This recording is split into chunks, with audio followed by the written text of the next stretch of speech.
Have you ever imagined what it would be like to betray the most powerful army in history? Most people think Roman officers were paragons of unwavering loyalty, but the hidden truth reveals a much darker side. Secret betrayals, broken alliances, and decisions that changed the course of entire battles, all within the ranks of an apparently indestructible empire.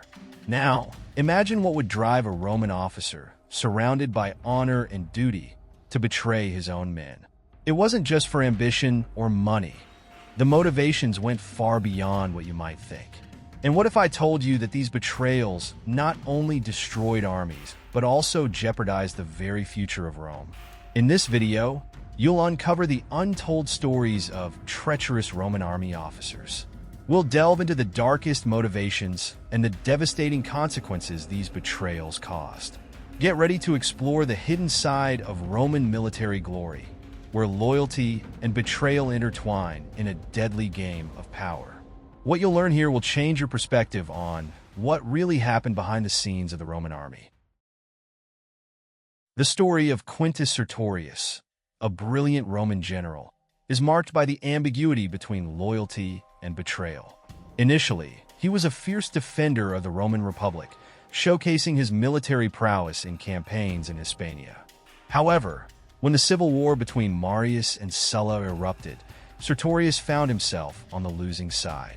Rather than accepting defeat, he fled to Hispania, where he began a rebellion, establishing his own government and challenging Rome. His betrayal, therefore, was not against his principles but against Sulla's faction, which he saw as usurpers. Sertorius believed that Rome had lost its way under Sulla's tyranny, and his rebellion was an effort to restore republican values. He allied himself with local tribes and even Rome's enemies, such as the pirates and King Mithridates of Pontus, which further aggravated his position as a traitor in the eyes of his countrymen. However, to his followers, he was a symbol of resistance and a just leader, someone fighting for a better Rome, even if it meant opposing his former allies. The general not only proved to be a master of guerrilla tactics, but also a shrewd politician, building a strong power base in Hispania. He managed to withstand multiple Roman attempts to topple him, leading the Senate to send some of their best commanders to combat him. For years, Sertorius challenged Rome's power, leading a resistance that seemed impossible to crush. The people of Hispania saw him as a liberator, and even some Romans began to question their loyalty to the Senate. Yet, as in many betrayal stories, internal loyalty proved to be his Achilles' heel. Sertorius was betrayed by his own men, specifically by his subordinate Marcus Perperna, who assassinated him during a banquet. The final betrayal within his ranks sealed his fate, and with his death, the resistance in Hispania quickly crumbled. Thus, the dream of a new future for Rome died with him, leaving a controversial legacy: hero or traitor. The story of Sertorius is a deep reflection on what loyalty means in times of civil war. To some, he was an idealist who rebelled against a corrupt Rome. To others, he was a traitor who abandoned his fellow soldiers in pursuit of power.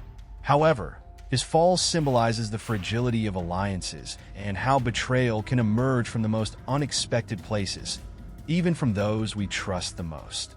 Lucius Appuleius Saturninus, a tribune of the plebs, was a figure who embodied the complex lines between political loyalty and betrayal.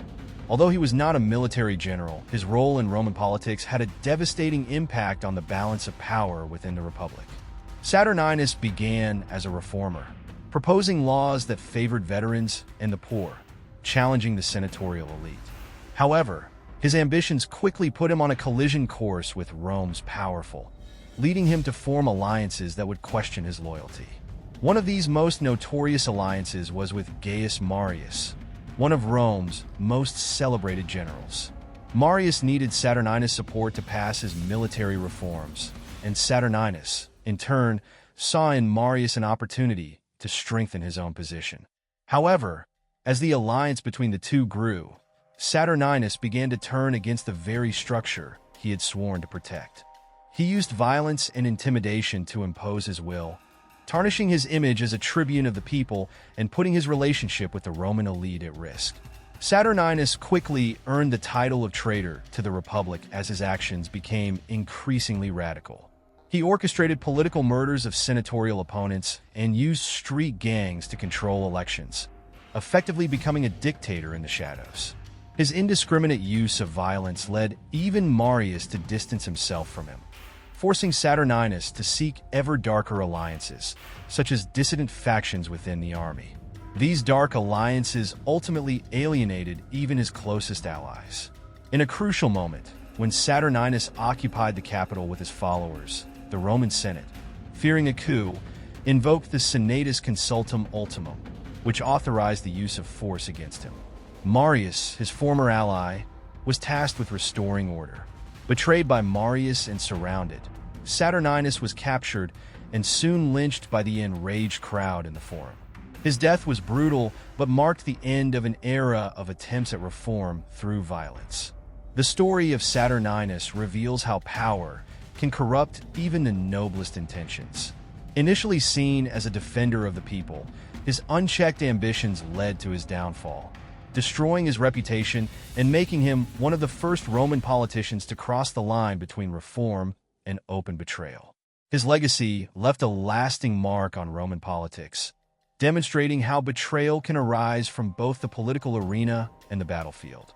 Gaius Cornelius Gallus was one of the first governors of the Roman province of Egypt, appointed directly by Augustus.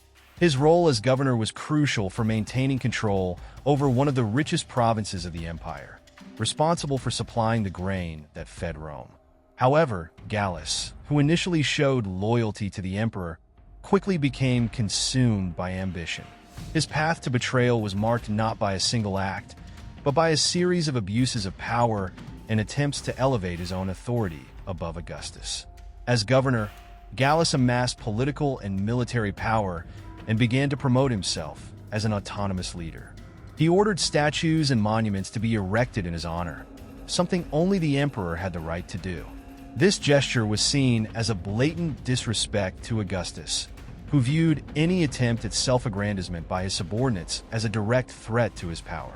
Gallus also used the Roman army to consolidate his control over Egypt, launching military campaigns without Rome's consent and treating the province as his personal kingdom. Gallus' betrayal went beyond politics. It manifested in his attempt to turn Egypt into a personal power base, using its resources and wealth to build an independent war machine. Although he never directly challenged Rome with an open revolt, his subversive actions brought him into conflict with the emperor. His unchecked ambition and acts of arrogance became impossible to ignore, and word soon reached Augustus. When Augustus discovered the extent of Gallus' actions, the response was swift and ruthless. The emperor removed him from office, and Gallus was summoned back to Rome to face charges of betrayal. Rather than face trial and possible exile, Gallus chose the path of disgrace and took his own life. Gallus' downfall was a clear example of how absolute power can corrupt even the most talented, leading to the ruin of those who dare to challenge the system carefully constructed by Rome. The story of Gallus serves as a dark warning about the dangers of unchecked ambition. His meteoric rise as governor blinded him to the political realities of his time, and his attempt to rival Augustus' power ended in one of the most notorious betrayals of his era.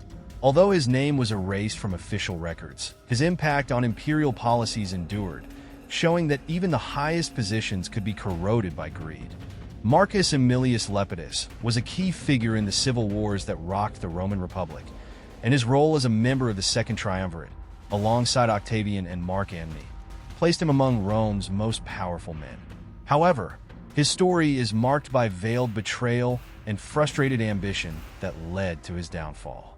Unlike other traitors, Lepidus did not openly rebel against his allies, but his attempts to manipulate the political situation for his own benefit ultimately led to his demise. Initially, Lepidus was one of Julius Caesar's chief allies, which secured him a place in the Second Triumvirate after Caesar's assassination. However, while Octavian and Mark Antony fought for control of the empire, Lepidus tried to remain relevant, often shifting sides as he saw opportunities to gain power. This duplicitous behavior soon put him in a delicate position, as neither Octavian nor Antony fully trusted his loyalty. His betrayal was a matter of a lack of commitment, always seeking the path that benefited him the most rather than aligning definitively with a cause.